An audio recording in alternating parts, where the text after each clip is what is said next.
Where we were talking about morality and we were talking about Dubai and we were talking about religion. Let's even talk about Islam. That's the reason I have so much respect for Islam as a whole, because they have, I have so much respect for it because they have a baseline morality. We're here in Dubai. You could walk outside and find a poor construction worker who just moved here, who's earning, I don't know, no money, can barely afford to eat, and offer him $1 million to denounce the Prophet. He won't do it. No way. He'll never do it. He'll never do it.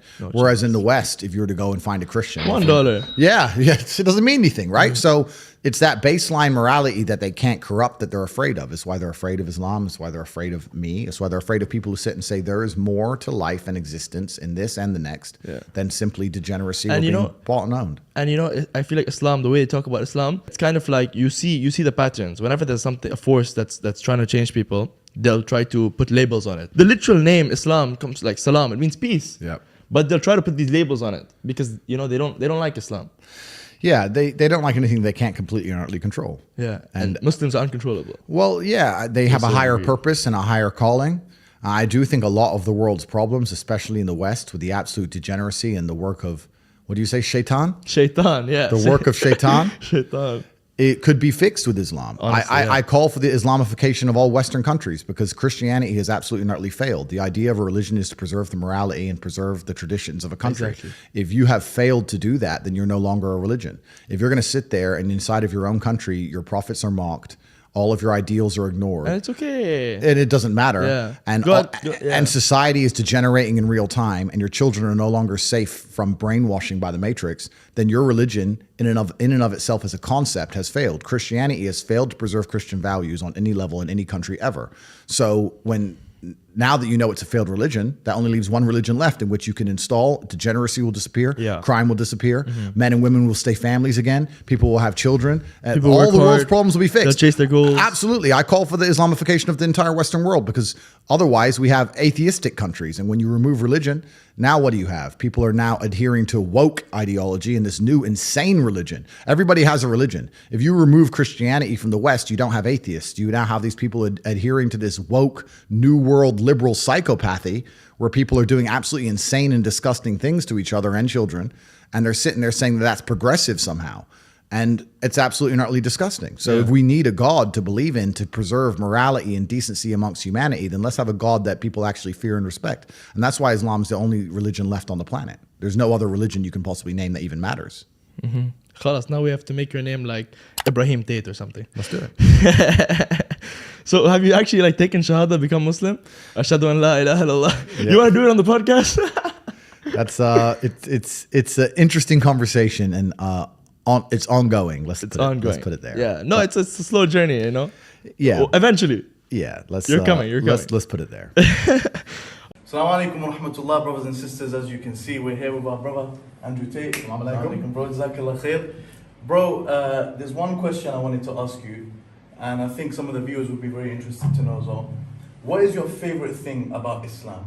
Being a Muslim, what's your favorite thing about it? I like the strength that it gives you. I love the strength of the community. I love the red lines and the true understanding of what is right and what is wrong and the unapologetic way that people stand up for what they believe in. I have so much respect for that. No, but I just want to say, may Allah keep you sincere. May Allah keep you on the straight path. And if you need any help, inshallah, we're here to support you, man. Inshallah. Thank you, bro. May Allah bless you, bro. Thank you.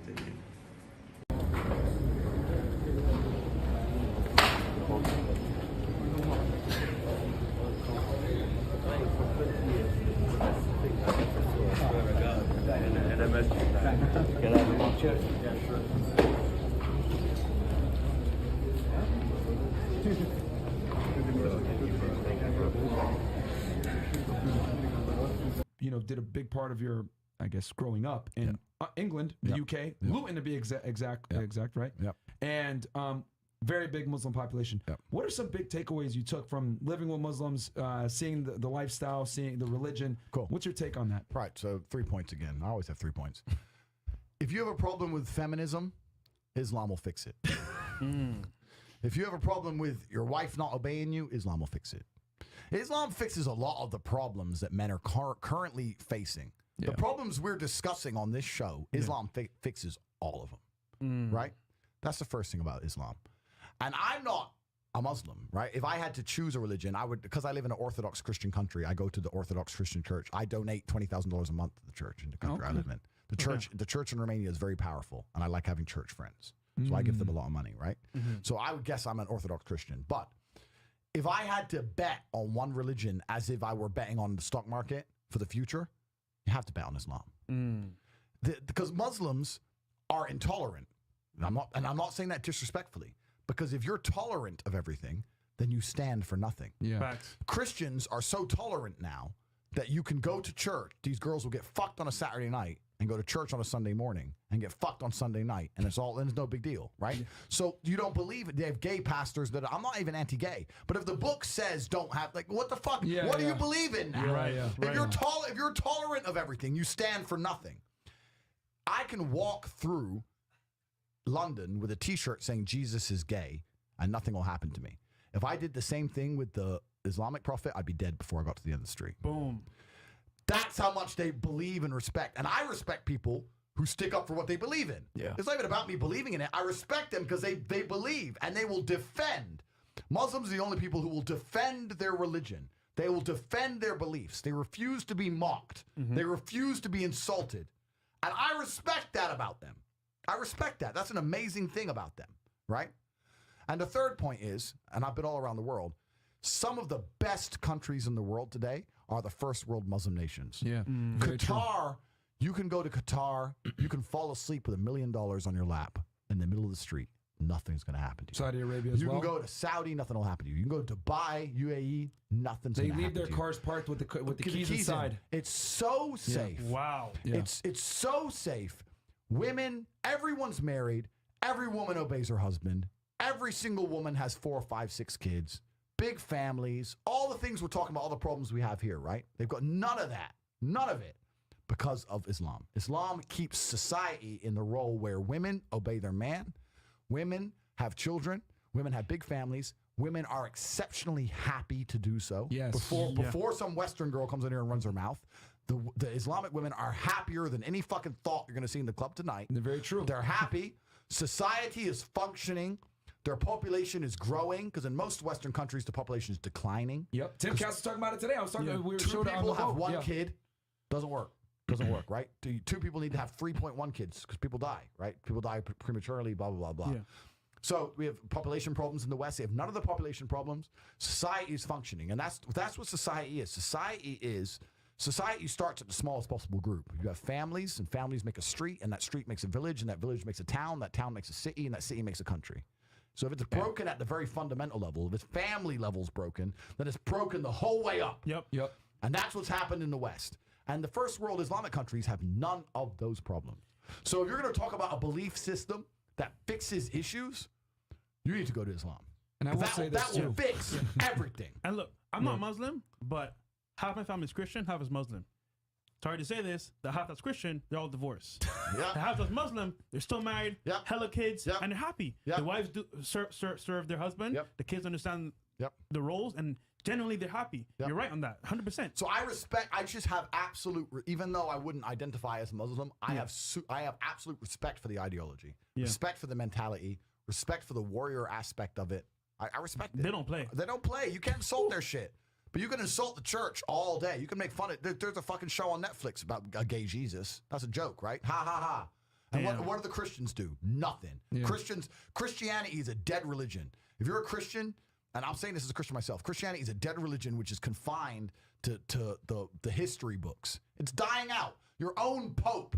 The Pope goes up there and talks LGBTQ shit now. That's crazy. It is over. You don't stand for anything. You don't believe in anything. You have no boundaries. You're walked on. You're mocked. You're divorced. Your fucking Christian wife, after taking her to church for 20 years, will fuck the gardener behind your back. The whole thing is a joke. Being a Christian now is nothing more than advertising you're a loser. It's a losing religion because you've lost to Islam. That's the future of religion. And I'll say, So this one's on behalf of us. I know you're interested in Islam. Yep. So you don't have to accept this, but this is a choice. I will accept it, my English friend. translation of the Quran. So if you want to Amazing. seek more knowledge. Thank you very much, bro. I appreciate that very, very much. Have that. I'm always out for knowledge, my friend. Thank you very, very And much. then I the last appreciate one, that. rather than making this a part 2, I want to make this almost a continuation from the last podcast. Okay. So if you remember at the end of the podcast last time, I gave you a Quran. Yeah. Now this is very interesting because at the time you wasn't Muslim then. Yeah, that's right. And now, alhamdulillah, you are. Yeah. So first off, I want to say welcome to Islam. Thank you. And secondly, what I want to say is, I know you've said a few times that you don't want to discuss Islam too much on podcasts. Yeah. And I completely understand that because at the end of the day, it's nothing to be ashamed of because we're all sinners Yeah. and nothing can get anyone anything perfectly said. Absolutely. And even me being a born Muslim, and I'd like to say I have a vast amount of knowledge on Islam, Yeah. regardless of what I say, there's still going to be people out there who comment back on what I say because people have different schools of thought, etc.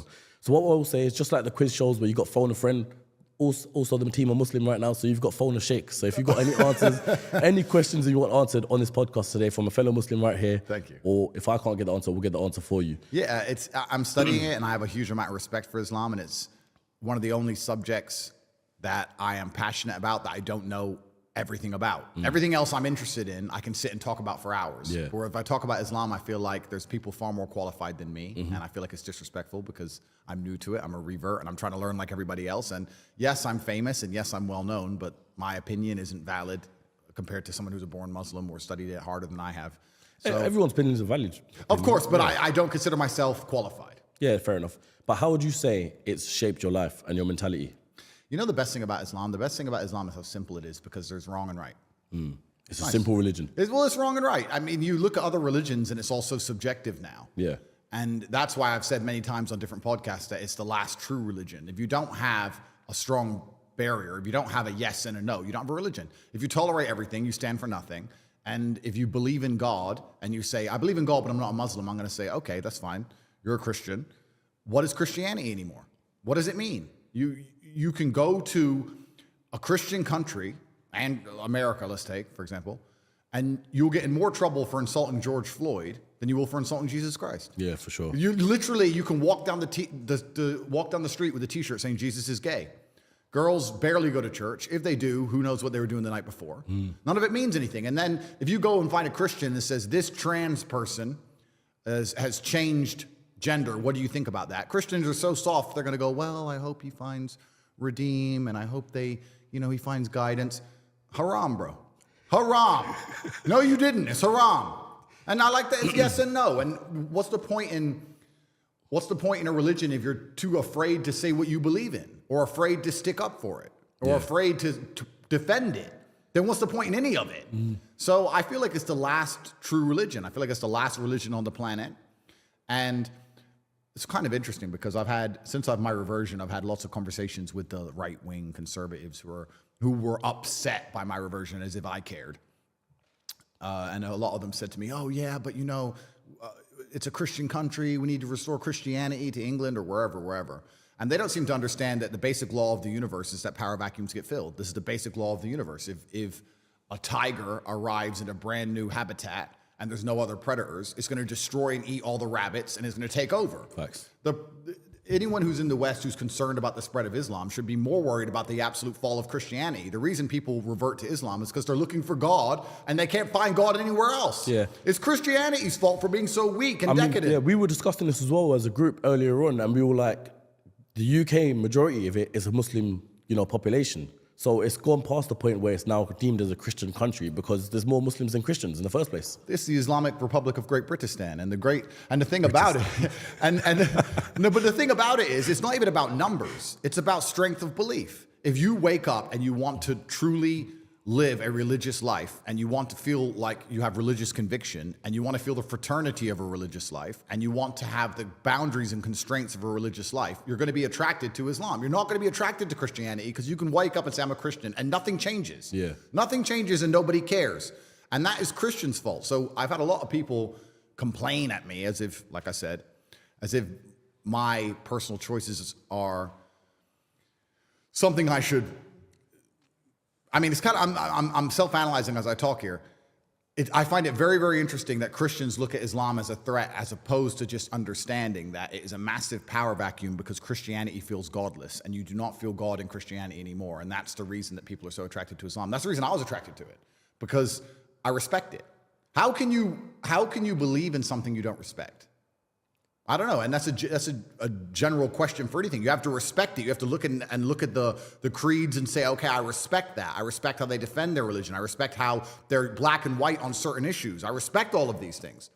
Also, it's kind of interesting because if you want to measure the success of a religion, you can measure it in regards to how many people follow it, or like you just said in the UK, or how fast it's growing. But I think the number one measure of success for a religion is how well it preserves the sanctity of a society. I think that if you want to say, is this a successful religion? Well, then you'd look at the society which it governs and say, are the creeds of the religion being adhered to by the society that it governs?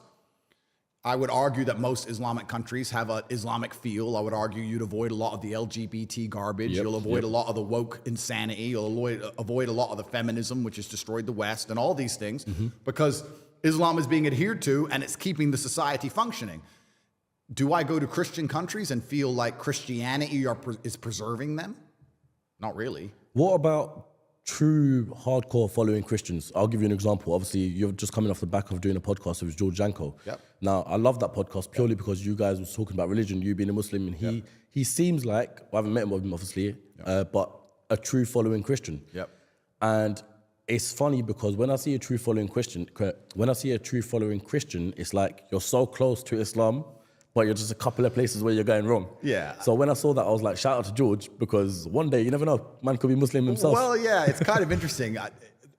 Christians must feel a deep resentment towards Muslims, especially the true believers, because we stick up for what we believe in, and they want to, but they can't because their own religion has become so woke and almost betrayed them. How can you stand up and say, I'm a Christian and I mean it, and you better, when they have gay preachers? Like, it doesn't make any sense. Yeah. And your fellow Christians will turn on you and call you a bigot. Your fellow Christians will call you a bigot and call you hateful for saying that a man shouldn't chop his dick off. And then you're going to sit there and say, I'm a true Christian. Yeah, it doesn't work. So all the Christians I speak to who truly believe, and I've spoken to a lot of them, they are very envious of Islam. And then I'm like, well, then what's the delay?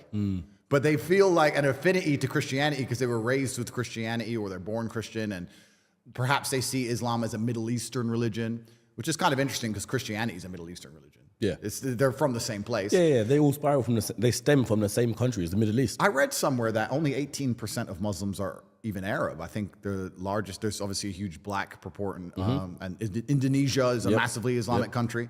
Malaysia. I think Islam just crossed over 3.5 billion Muslims globally. Wow. That's more than half the population of the world.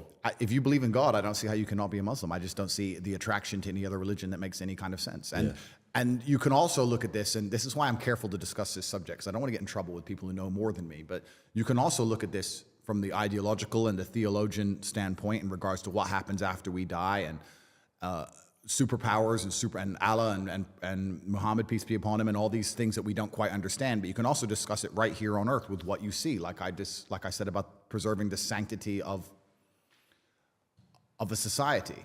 So you sit and say, okay, well, if you're Christian, how is Christianity saving your children from the oncoming enslavement? How is your Christianity saving your children from the slave mine programming? How is Christianity protecting you? How is Christianity helping your neighbors? How is Christianity preserving anything? Whereas Islam, it's kind of interesting because someone else said this who was smarter than I, and I can't remember where I heard it from, but they said whenever you see a post-apocalyptic Christian society in a movie, it's just the purge and everyone's out to kill each other. When the meteors hit or whatever and America's under attack, there's snipers on the roof and everyone's trying to get food and everyone's struggling. Whereas if you look at a post-apocalyptic Islamic society, which exists right now, they're on the earth right now, they function and people still love each other. And it's the belief in God that keeps them together. I mean, there's no legal system in Gaza that's stopping people from committing crime. It's God, and it's God alone. And then you sit and say, okay, well, the strength of that religion, even in the harshest possible conditions, can preserve, to a degree, the sanctity of society and human nature. I don't think a Christian country could do that. If you put a Christian country under the level of destruction Gaza's currently going through, I don't think people would sit and say, well, Jesus says I shouldn't steal. In fact, if you look at what happens during natural disasters in America, it's the absolute opposite. It's just looting and chaos. What is a Christian country anymore? I don't know. What is a Christian country? a guy in America recently just got charged for a hate crime for taking down a statue of the devil that they had erected in a church. I'm mind blown. Like Statue of a devil in a church. They put a statue of the devil in a Make church. that one make sense. He walked in there and ripped it down, and he's being charged with a hate crime. So I feel like if I want to get conspiratorial, which of course is unlike me, but if I want to, I feel like I'm all for it, so bring it. Well, God is the final barrier. The final barrier to the slave programming is always going to be God, because there's a firm right and there's a firm wrong. They're going to come along and convince us all that the sky is green. And it's unfortunate because slowly they're going to win. Right now, we laugh at the fact that a man can chop his dick off and become a girl. We laugh at that. But our great-grandchildren won't laugh at that idea. Unfortunately, slowly they're creeping in. And the only barrier to this insanity, the final protection, is God, the book that says yes and no. Simple. So would you say, just a quick, I'm sorry to disturb you there, would you say the answer to getting out of that and being part of the group where we don't believe what they say regardless is religion? Oh, it is, but it's only Islam. This is the point, because Christianity is under such heavy attack now, and they've watered it down and diluted it so deliberately. They've done that. They want to do it to Islam. They're going to try very hard, but it's not going to be easy. It's going to be a lot harder. Yeah. Whereas Christianity doesn't protect anything anymore. There's no Muslims firm right and there's no firm wrong. Exactly. Yeah. So that's why Christianity is under deliberate attack, because they don't want people to be religious. Because when you're religious, you're going to have a firm right and a firm wrong. The primary goal of the Matrix, and the primary goal is for them to get you in a position where you'll accept the slave programming regardless of what your own eyes tell you. That's their primary goal. Their primary goal is for you to walk through life with a mask on, full of vaccine, seeing everyone around you fully functioning and healthy and scared of a pandemic. Or walking through life and meeting a nice gentleman and calling him a man. That's what they want. They want you to ignore your eyes. So, and it's unfortunate, they've already got a huge percentage of the populace there who will walk outside and see the sky is blue, watch the news and being told it's pink, and look at it and go, oh, I must have made a mistake. Yeah, it's it must pink. have made a mistake, yeah. So that's their primary goal, and religion prevents that. So they've come along and they've deliberately assaulted God, and they've assaulted the Christian faith, and it was a test for the Christian people to stand up and resist, and they failed. So when they complain now about Islam conquering Western nations, I say, well, you failed. You failed. It's now a power vacuum. Power vacuums get filled, and anybody with a true heart and true conviction who truly wants to respect God is going to be attracted to the Islamic faith because you have failed. I don't want, bro, if you're going to go to war, which I just described, because war is nothing other than controlling of ideas. That's all war is. The reason we send tanks to some random field and blow things apart is to gain influence over a geographical area so we can Gain control, power, yeah. to control the ideas of that area. So I just described a war to you. It's a spiritual war, but it is a genuine war. If I'm going to go to war against Satanists who are going to try and poison my children and enslave me, who do I want on my team? Think about it. You're about to go into a bar fight. You want to roll with the G's, or you want to roll with a bunch of pussies? It's a war. And if every time I say to Christians, bro, look what they're doing to Christianity, and their answer is, I pray for them. Bro, no. Haram. Haram. It's interesting. It's interesting because speaking about it now, everything you just said there is pretty much written in the Quran that there's going to be a war coming against the Muslims versus the rest, in the sense of, well, they're going to try and take everyone away from Islam and try and do that. But obviously the true Islams are going to stay there. Now, it's interesting because with recent technologies, what I've heard in Islam is that the way they try to do it is they want to combine technology with human to create the same power as God. Yeah. Right? Now, I look at things like, this might be a conspiracy once again, but the new Apple Vision Pro that's just come out. Yeah. I look at that and thinking, so you basically want everyone to wear headsets out and about around the whole world and just live, that's fully living in the Matrix. In the Matrix, bro, yeah. It's scary. And like I said, we will laugh at that. But as technology progresses and our children's children, you're right. People are going to be living completely in a digital world with little glasses on. Yeah. I mean, I'm not going to lie to you. I've seen the Apple Vision Pro. I've seen some of the things it can do. I refuse to put it on because I have balls, so I can't. But if once they reduce it to, let's say, the size of my sunglasses. Yeah, then it's going to be scary. It's going to be crazy. Yeah. Right? So, and that's where technology is going. It's heading in one direction. And that's actually the most interesting thing, because empires rise and fall. And we can discuss the falling of the Western Hemisphere at length. But usually geopolitically, as empires rise and fall, another empire comes and fills the vacuum, as we talked about power vacuums. And I feel like this is the first time in human history where as the Western Empire falls, which it is, it's going to be replaced with this global technological enslavement program. Yeah. There's going to be some server somewhere in Angola where no one knows where it is, and it's going to control everything and everybody. And it's not just a matter of geopolitical influence waning and politicians falling and things like used to happen before. It's actually a lot more scary. And the globalism is coming, and it can't be avoided. And I guess it's kind of like gunpowder technology like this. You can't avoid its progression. It's going to be used. It can be used for good. It can be used for bad. How do you try and prepare yourself for that and counter it? It's super interesting. And we need God more than ever, that's for sure. He's coming to see you and give some gift, please. Ah, okay. Hey. This is beautiful. This very nice. Can you tell us some of the beautiful things that you see in Islam, or what do you think some of the most interesting things? Life as a man is going to be terrible the entire time. Who told you at any point, I don't know what the Bible says, I haven't read it cover to cover like I've read the Quran, but I don't think the Bible says you're supposed to be happy all of the time.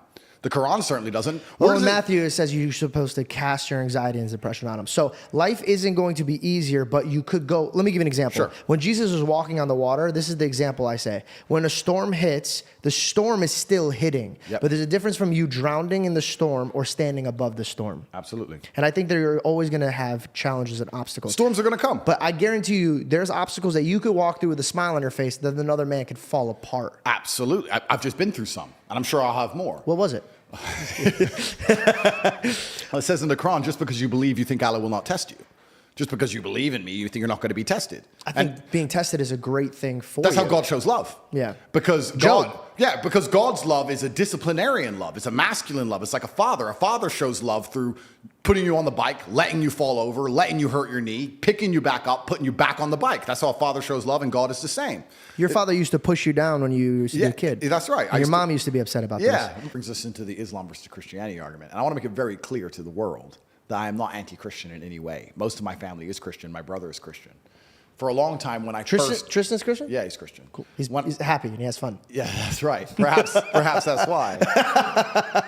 When I first stopped being atheistic, I diverted to Christianity because it was all I knew. Because I was raised Christian. I went to church as a kid. It's all I knew. But you're talking about the fact that, yeah, people can come into the nation, but if they become Christians once they arrive, then the Christian faith survives. Yeah. But I think that for that to happen, there would have to be some form of power gap or power vacuum, and it's not atheists which are arriving, and it's going to be very difficult to convince them out of Islam into Christianity, and I'll tell you why. I am not an Islamic scholar, and I don't consider myself knowledgeable on Islam. I'm new to the religion. I'm only a year in, and I'm studying as best I can, but there's a lot of people who know more than me. But from my understanding and my practices, Islam is very rigid. And it's strict, and you know what's right and you know what's wrong. And it provides solutions and answers in a very strict, non-ambiguous way. And I feel like if you live a difficult life, like we talked about earlier about why my fan base is so galvanized and why they believe in me, because I offer rigid solutions to problems. And if you come from a difficult place or you raised in a difficult country or a war zone, you're going to look for that rigidity. I don't think the softness of Christianity, and I don't say that as an insult, I just state that as a matter of fact, will be appealing to people who have come from war zones. I just don't, I think it's going to be very difficult to convert them to Christianity. And we're seeing now in the Western world, huge proportions of Christian countries are now just becoming Islamic strongholds, and they can't be penetrated or changed. Why does numbers account when it comes to faith? I think it should be your faith. That's it. It should be your faith, but faith is very intangible and hard to measure. So I'm just using my limited human brain. Let's just try and measure the success of a religion. Well, the fastest growing religion is Islam. It's not the biggest. It's the fastest growing. Yeah. I think if you were to look at the insanity of the West, I think Islam opposes it hardest in regards to the pure insanity that is being inflicted upon and bestowed upon children in the West. I think Islam I want to say opposes it something, a hardest. compliment for them. What I do appreciate is that they don't let you cross bounds, right? So, for example, when they were making a mockery of my Lord and Savior, I didn't see Christians trying to tear down these movies, and I didn't see Christians trying to, hey, that's not okay, or blah, blah, blah, right? Islamic people were like, you're not talking about our prophet like that. Correct. So I find that very beautiful. And I understand that they hold their values. But let me ask you a question. Yeah. Do you not find that appealing? Very. Do you not find it appealing to be part of a religion where you get to stand up for what you really believe in and say, no, you can't say that. No, you won't do that. No, not to us. Yeah. I think they have beautiful qualities that I should learn from. Yeah. But You that don't doesn't find mean I have to appealing? worship their God.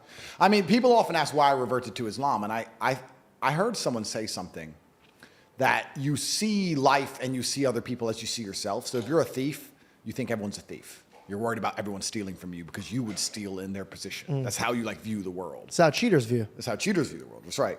And then I was sitting thinking, well, maybe, and of course, this just came from my mind. I said, well, maybe you see a religion how you see yourself. Like, I see myself as somebody who is feared, nobody would want to mock. I see myself as somebody with strict standards and discipline. I see myself as somebody who stands up for what he believes in and doesn't care if he's assaulted and attacked for it. Maybe that's why it was so appealing to me. And then I'd sit and I'd study it and I'd read and I'd realize how close it actually is to Christianity. We believe in so many of the same things. And I don't want to get in trouble here because I am not an Islamic scholar in any way, but I've had even other people say to me, some Christians who I spoke to who started to read the Quran, they're like, it's just condensed. It's like stronger. Yeah. And I think that's what the appeal of it is to me. And I also like having hard yeses and nos. And I believe that if you have a religion where you just accept everything, then you believe in nothing. There has to be a line. In life, there has to be a line that you won't let someone cross. And with God, there should be the same. And my only concern with Christianity, and I argued this with my brother at length, is if God will really, truly forgive anything, then if he'll truly forgive you doing the most heinous acts you can possibly think of, and you repeatedly do them, and you won't learn your lesson, and you'll do them over and over again, and even Christians themselves won't ostracize you, is that too far? Is that too much freedom? Like you asked earlier. I love this.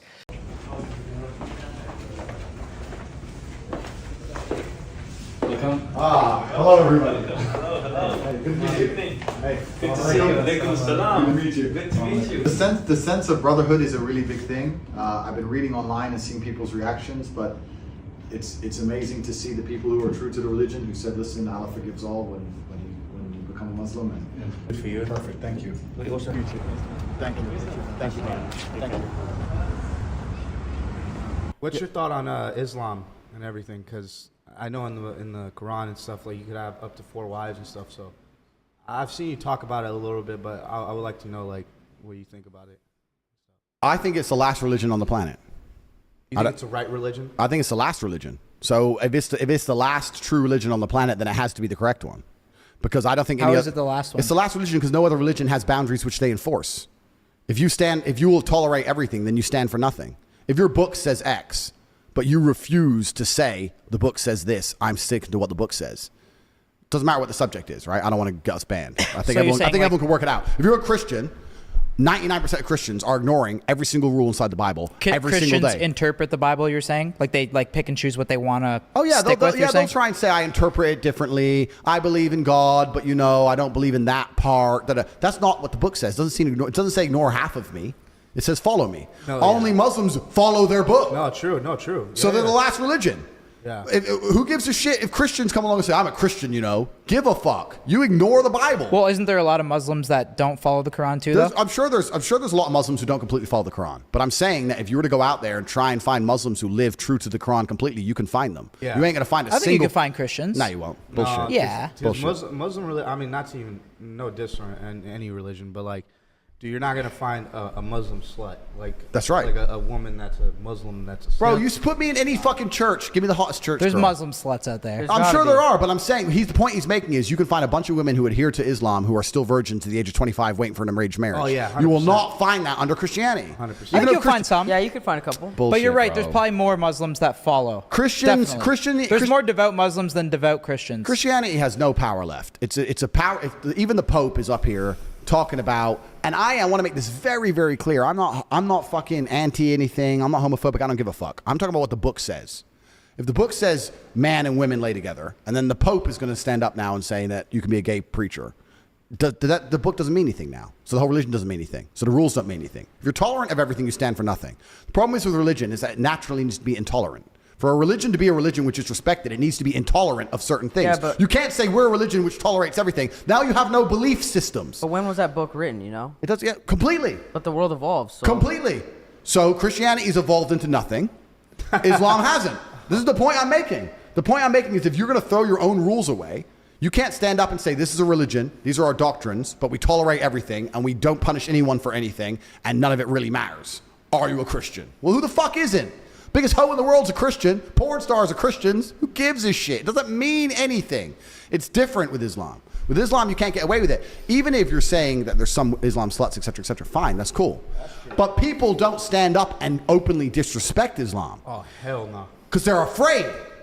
So once again, if you don't have rule systems and doctrines and beliefs and prophets, which people are afraid to mock, are you even a religion? People won't disrespect Islam. Nobody will disrespect it because they're scared. Even in a Christian country. What do you mean by what do you mean by disrespect? I mean, disrespect it. Say something, disrespect it. You can walk around, if you could wear a t-shirt saying Jesus is gay, right here in Croatia, a Christian country, and you will make it out of the country alive. I dare you to do the same thing with the Islamic Prophet. I dare you to do the same thing. You wouldn't make it out of a Christian country alive, an Islamic country alive. Even in Christian countries, you are not safe to do that. You do not disrespect their beliefs. Yeah, disrespecting Allah is. No, you don't do that. Yeah, you don't. Nobody does it. So what I'm saying I see what you mean. if they're the last religion on earth that people are afraid to disrespect, if their God is the last God on earth that people are afraid to disrespect, then he's the only God that matters. If every other God can be mocked, laughed at, put in video games and fucking shot at, stupid shit, dressed up gay on TV shows, ha ha ha ha. What kind of religion is that? It's a joke. Yo. Something that I really wanted to discuss with you actually is faith. January 2019, on that podcast, you explicitly said, I am an atheist. I did, yes. And you've definitely been on some type of journey. Again, I've been listening to interviews and podcasts, and there was a time where, I don't know, you went from atheism to saying, I think you believe in God, and I think you said Christianity is kind of cucked, but you'd probably be, Islam is the only religion that would potentially work for you. And then I know you started saying that you were a Christian and Orthodox, and now I'm hearing that you're a Muslim now, but talk me through it. Sure. So firstly, I found scientific proof for God. I'm the man. Everyone's been sitting here, all the atheists saying there's no proof for God. I've got it. Okay, let's stop. Here's the scientific proof for God. I've got all of it. I think it's his third law. It might be his second. We'll have to look it up if it's third or second law. But one of Newton's law is that for every action, there's an equal and opposite reaction. For every force, there's an equal and opposite force. Anyone who's perspicacious enough to look around them and sees the true evil in the world today understands that there must be an equal and opposite to that true evil, which is good, which means that God must be real. If all of the evil in the world today is the act of the demons and devil, and people will try and pretend it isn't, but if you truly understood things like the elites making you miss your grandma's funeral to laugh at you, like cutting up the dicks of kids because of a psyop on the Disney Channel, when you truly understand the level of evil in the world today, then you must understand the only equal and opposite force can be God. Another thing I've argued with atheists about, they don't understand that even God as a concept, even just as a concept, in and of himself becomes a real thing. If you have 1,000 people and those 1,000 people believe in a God, even if there's no man in the sky, but those 1,000 people believing in a God makes them act righteously, that even as a concept in and of itself, God is a real force. God, the idea as a force, is making the people act righteously. So God must exist in some form. So I understood that the thing that made me stop being an atheist is simply the amount of evil I saw around me. I was like, if this much evil, if Satan is going to appear, if Satan appears in front of you, you're going to have to say, okay, well then God must be real. And that's the point we got to. I realized there was so much evil and so much injustice. And what so much specifically? It's just the endless, genuine, deliberate attempts at destroying the baseline morality of humans. Just making us believe that to the point where pedophilia isn't even bad anymore. Like incest is okay. Like things we know are wrong. We just innately know it's wrong. And they're just trying their best to destroy our moralities. And these moralities were installed in us by somebody or something. I believe God now. And they are attempting to destroy them. Who would attempt to destroy the baseline morality that was God-given? Satan. So if Satan is trying to destroy our morality, then God must be real. So equal and opposite forces, Newton's law proved God. So once I realized God was real, it's like, okay, then you have all these different interpretations of God, which is interesting. What's interesting about the Christianity-Islamic debate is that they're both Abrahamic. And also, people said to me, well, you're not from the Middle East. Why would you be Muslim? And it kind of makes me laugh. I say, Christianity, didn't that all happen in Palestine? Like, all of it comes from the same place, right? I'm not a scholar, so I don't want to get on the scholastic route. But Christianity and Islam have a lot in common. They worship a lot the same people. Islam has another book, the last book, which was the Seal. And truthfully, if we're going to step away from the scholarship angles and talk about the Bible and the Quran, etc., I look at it in a different angle. I look at the world through a very realistic understanding of force. And I understand that if you're not prepared to defend something, it will be taken and destroyed. I understand that, like we said earlier, violence is the underpinning of all civilized societies. Even when I look at a big tree, I see violence. I understand that tree is the biggest because it destroyed all the other trees around it. If you're not prepared to defend or fight, then you're going to be destroyed. So when I look at Christianity in its current form, I don't think that they can be right in terms of their interpretation of God, because if they were correct, God would give them the strength to defend themselves. And they don't. Christianity doesn't mean anything anymore. If the Christian interpretation of God was correct, then God would be giving them the strength to resist, but they don't resist anything. I don't believe Christians have preserved a single thing in modern time. I know in America there's this hard-line Christians who believe that they're trying hard. They are still failing on a daily basis. And in most of the world, especially in Europe, Christianity is absolutely and utterly a joke. The thing that actually finally converted me was about 3 weeks ago. I'll send you the TikTok. It was the first drag queen Methodist preacher. Oh, geez, man. Yeah, but this is the point. If you're tolerant of everything, then you stand for nothing. So once you say I'm a Christian, but I tolerate everything under the name of tolerance, well, then you no longer have any beliefs. So if you have no beliefs, then all of it is garbage. If you're the only way you can worship a God is if that God gives you instructions, and if those instructions are adhered to and respected by the followers, and also if the followers of the particular God, I'm not going to say names, stick up for and defend those beliefs and are prepared to be ridiculed or prepared to be stigmatized. And two, like I said earlier, a bottom line of society's violence, to fight to defend those beliefs. If you have a belief system that nobody will fight to defend, then you don't have beliefs. Just like feminism. If nobody fights to defend it, it goes away. Like Christianity, if nobody stands up for the rules, it goes away. There is one religion on the planet today in which people stand up for the rules, they stick by the rules, they refuse to be mocked, and they refuse to completely throw away their values and belief systems under the guise of tolerance. Because they don't want to be tolerant of everything. They said, no, we're not tolerant of everything, because when you're tolerant of everything, you have no morality. That's what we talked about earlier. Baseline morality means there's some things you're intolerant of because you're a moral person. So to be moral, you have to be intolerant to a degree. There's one religion on the planet, and that's Islam. So if I'm gonna worship God, and I'm gonna worship God in a way which is true to my own personal beliefs, also what I understand about the world, what I understand about strength, what I understand about defending ideals, then there's only one religion on earth I can respect. I can't respect Christians anymore. They set Notre Dame on fire. Imagine that was the other way around. Like, think about it for a second. I say this all the time. People walk around with t-shirts. Jesus is gay in TVs. They're making fun of Christianity on TV. They're mocking your God in front of your face, and Christians don't say a word. They don't say a word. They will take a preacher of whatever background which directly contradicts your holy book and put him in a church to teach to your children, and they will not say a fucking word. And then they sit there and go, well, they say tolerant because they're cowards. But the truth is this. If your interpretation of God and the world was right, I don't believe God would allow you to sit there and be such a fucking coward. That's what I don't believe. I don't think that God would allow you to do that. I think he'd say, no, you need to defend our ideals because our ideals are good for humanity, and Christians fail to defend them. So if they fail to defend them, they do not exist. There's only one religion left on the planet. Wow. That's Islam. That's it. But it's the only religion. It's so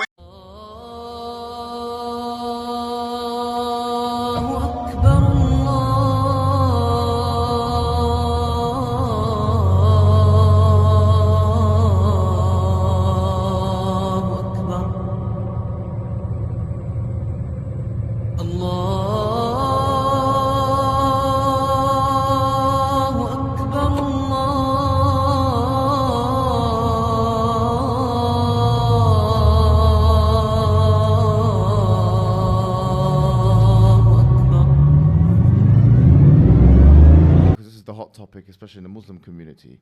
about your conversion. Yeah. So tell us the story, like what happened exactly. Well, I think a lot of people who've been following me for a while understand that I've been very respectful of Islam for a long time. Yeah, sure. I was born in a Christian country. I was raised as a Christian, and I've always been very respectful of Islam. And it's become more and more obvious to me and more pertinent that Islam is the last religion on the planet. When I talk about Islam, because I'm new to it, I'm a little bit careful, right? Because I'm new to it. I'm certainly not a scholar. There's so much I need to learn. I know I'm on a learning journey. I'm not here to sit here and talk scripture. I don't know those things yet. I'm here to learn. Yeah. But and we're here at your assistance. Thank you, bro. Thank you. Honestly. Thank you. Yeah. But it's just, for me, it feels like the last religion on earth. I feel like there's no other religion. People say to me, why did you convert? And I said, I don't really feel it as a conversion. It's almost like I knew God was real, and now I've become religious. And they say, well, you were religious before. I was like, religious before how? Christian? What does Christian mean? Like, who's not a Christian? You go to Christian nations, and everyone says they're a Christian. Look how they live their lives. Go into the average church. Is anyone actually fearful of God? Anybody? No. The girls are out on Saturday night drinking, and then they turn up to church because their parents made them. Like, there's no substance to the religion. And also, Islam very closely reflects my personal beliefs. Through my personal life, I've learned that if you don't have standards and you're not a strong person who's prepared to defend his ideas, you'll be crushed. Yes. And we look at most religions in the world today, which are not prepared to defend their ideas. What's happened to them? They're just getting crushed. And now we have Christianity as an idea, which has basically said, well, we can't set any firm rules because everyone will just quit. So instead, let's make it so easy to be a Christian that nobody has to put any effort in. Yeah. And then accept everybody no matter what. And hopefully we can keep the church doors open. That's not God to me, you know? Yeah. God to me is strong. God to me is something to be feared. Yeah. God to me is someone that people are afraid to mock. Yeah. God to me is someone that you have to go out of your way to prove something to. God to me has red lines. Yeah. Like, God to me represents the Islamic faith. The Christian God to me, I don't see God. I can't explain. I don't see anything there. So to me, it was the only logical choice in the end. Alhamdulillah, man. I mean, 2 years, not a drop. Not a drop. Can't be tempted. I'm on a different spiritual plane, tapped into a higher reality. I find my happiness and peace. My whole life is chaos. When your life is boring, you want chaos. But when your life is chaos, there's no more beautiful feeling than boredom. For me to wake up and go, I'm bored and I have nothing to do. That's amazing. I don't want to fill it with madness. The police have already arrested me. Bitches are crying. Kid here, kid there. Bills to pay. Ferraris, Lamborghinis. No. Coffee. Nice boring night. Can't wait to watch Netflix and go to bed. Right? What made you you've got everything, and to a lot of people saying, why would you want to be in a religion where there's certain boundaries? Why? Because you're living this life. A lot of Westerners will say, why would you be in Islam? Why? What made you? Humans need boundaries. That's the first thing I'll start by saying. I'll say that I used to be an atheist. I like to believe that I found scientific proof for God. I think that there's an equal and opposite force. That was one of Newton's laws. And when you understand the evil that exists in the world today, there must be an opposite force to the evil, which has to be God. To sit and say that the things that are happening in the world today aren't truly evil is ignorant. And once you understand they're truly evil and that people are doing them on purpose, not on accident, you understand that Shaitan exists, the demons exist, which means God must exist. So then you have to find the religion which I believe you feel the most affinity to. Truthfully, I think Islam is almost the only religion on the planet. I look at other religions now and they don't have any red lines. They don't have any non-tolerance. If you're going to sit there and be tolerant of absolutely everything, then you stand for nothing. So how can you be a religion? But the whole point of religion is exactly what you said. There are certain things you cannot do. If you're going to have a religion and say, well, you can do whatever you want, then you don't have a belief system. So it's almost like people say, why did you choose the Muslim religion? I sit and say, name another one. Name another religion where you actually are sticking to guidance and adherence to certain rules to show respect to God. Name one. And you can't, which means it must be the only one, which means it's the right one. So to me, it's pretty simple. Like, I don't think there's any competition or alternative to it. And I've always felt an affinity for it. I've always been talking on podcasts about how much I respect it. Like, and if you're going to be religious, you're going to choose the path you respect. I don't think there's any other choice. I see people say they're Christian all days long, and I say, what does that mean? Because I can name drag queens who are Christian. I can name, but what does it mean? No, but I understand your But what does it point, mean? yeah. It doesn't mean anything. And there has to be a degree. I mean, I'm attacked all the time, and I get it. But there has to be a degree of intolerance inside of a rule set. That's what the rule set means. If a football game, offside rule is intolerance. There has to be intolerance inside of any set of rules. If you're going to come along and say we have absolutely zero intolerance and we're tolerant of everything, then you have no rules. And then society degrades. So everything we were talking earlier about man, women, family, how all of the problems, all of the degenerate behaviors I'm advertising so men can protect their mental state instead of falling in love and then end up suicidal by some woman who leaves them and cheats on them, all of that can be prevented with a rule set. But it's only Islam that can do that. You can't go to a church and go, I've met a Christian girl, don't worry, it's in the bag. Good luck, friend. We know what's going to happen. We know what's going to happen. So I don't think there's any competition. It has to be the truth. It has to be the truth. Mashallah. Yeah, mashallah. Honestly, and I'm not. You get good Christians, like we know. You get of course, you get good people of all kinds. Of course, all kinds, even Jews. Like you get these traditional Christians, which I respect, who are also can't practice their own religion because Christianity is like you said, it's evolving to the point where it's fit in society, where Islam will never do that. We spoke once, and I said, you could give me $1 billion, $10 billion to say, denounce Islam, I wouldn't do it. And I mean it. You could put the cash straight in front of me. You could never make me do that. You could do that with anyone else. Religion should shape society. Society shouldn't shape religion. And that's what's happened. Yeah, like, James, I'm not sure how many times you've been here. We could literally go to the beach now, sit somewhere, all our phones, these watches, leave the car engine running and just leave. Come back in 3 hours, it's there. Only thing that maybe the battery dies. Literally, no one will touch it because it stems from Islamic law. And I think, when we're talking, I think, and I know a lot of stick and as well support, it went viral saying he's doing it for clout, he's not. And I can truly say, I know him for a long time, and we speak of different things. It was purely his decision, purely to go in that mosque that day. It was just spiritual. It was UFC. We had about 50 people waiting for us in the restaurant. We just went to pray, and it was just this kind of relaxation. I saw in his eyes, he felt good. Yeah. And it was good to see because he has a lot. He can't even be out once he leaves this door. He has to put this face on. He doesn't have to, but picture you stop with 100 stop. Any mistake, he could do this from a long angle. Looks like he's punching a woman. He's in that kind of world now, and I think he's got a lot of responsibility also because now the Muslim world is very as well judgmental. Unfortunately, it's a beautiful religion, but the people don't judge by the. But that's what he likes about it because there is boundaries. Well, there is boundaries, but also I think that the bottom line of it all is, James said it earlier, hedonism and pleasure, etc., is a black hole. And if you don't have any self-enforced boundaries or boundaries from a higher power, you will never fill that black hole. I've never been a degenerate person. I've never been degenerate when it comes to fornication. I've never been a gambler. I've never tried a single drug in my life. I've never tried steroids. I've never smoked a puff of weed. Nothing. I've never been a degenerate guy. Bit of vodka, some cigars, and work and really hard work. That's fine. But I'm saying that the people who try and find happiness through endless hedonism, it's a black hole. And the truth to happiness is to come along and find some rule sets that you respect and agree and say, no, I don't do this, I don't do that. And you'll feel better doing that. And this is the reality of it. And this is how God gives you peace in your heart and in your mind. You don't look at 5 Palm and want to go. You just don't want to go. And it's so much better. You know the 5 Palm are gonna put a lawsuit on me. I love 5 Palm. Yeah. There's not many people in your life through probably the last 10 years that say no to you, and you see people. I love Conor McGregor, right? Yeah. But I feel like he hasn't got enough people around him to say no. And I feel like sometimes Islam and religion, you put a higher power. You have someone there that for the rest of your life, no matter, you could triple your net worth, tenfold, whatever. You could increase everything. I think it's such a beautiful thing to have something above you that is the real rule maker. You know the only thing better than having everything you want? Not wanting things. I'm telling you, you get more peace in your heart from not wanting something than having as much of what you want of it. I'm telling you. If you were to ask a man right now, if we could cure ourselves or cure our hearts, if you were to say, let's talk about women because we talked about it a bunch, right? If you could give a man to have any woman he wants and he's running around having every girl he wants all day long, there's still going to be stress. He's still going to be in and out of hotel rooms. He's still going to be driving in traffic, all this garbage. If you could make him click and not want him anymore, that's where the peace is. The peace is not having everything you want. The peace is not wanting things. That's the truth. I also think it comes down to what is the purpose of life. Like if I was to ask you what is the purpose of life or your purpose, what's the purpose of humans? What would you say? To enjoy it. Just to.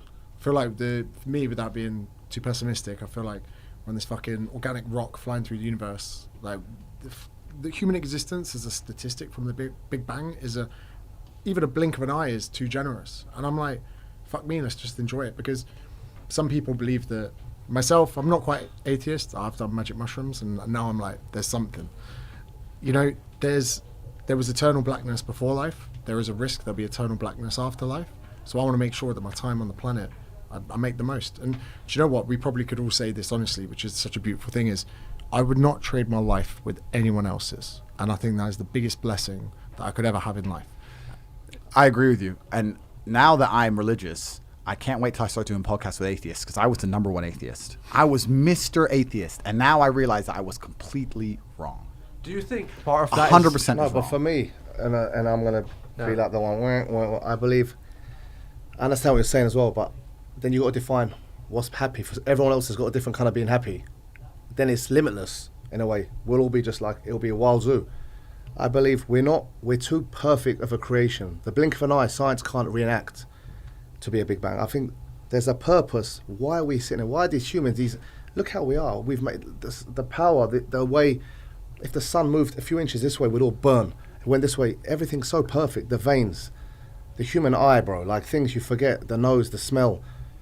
There's a purpose for everything. I truly believe there's a purpose why we're put on this earth.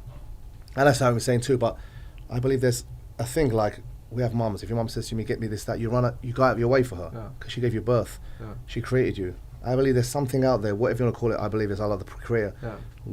We're put on this earth to satisfy them in every way we can. To just show our at least respect, live by their rules, but also spread the message and do something in that way. That's what I believe, because I believe we're too diverse and too perfect of a creation to be just here to pay bills, die, all this. There's a reason, and I believe the reason is and people laugh. I believe he became Muslim as well. He's got a huge. I think the whole Muslim world now, he's at this point where he could be like an ex-Khabib or Muhammad Ali, and you'll laugh, but I'm telling you, you'll hear this soundbite one day.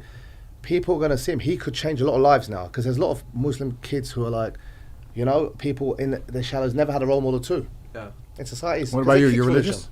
I'm Muslim, and I was gonna say that. Do you think even when you became Muslim, do you think a reason was maybe you were going through a tough time and you good things suddenly came and you just felt there has to be something for it? No, I don't think so. And even at the height of my tough times, I'm not here to brag or act arrogant on camera, right? One of my advantages in life is my mental rigidity. I've always been that guy. So even at the height of the mass matrix attack, which we haven't even talked about at its full extent, I've always been pretty good under pressure. That's how I've been.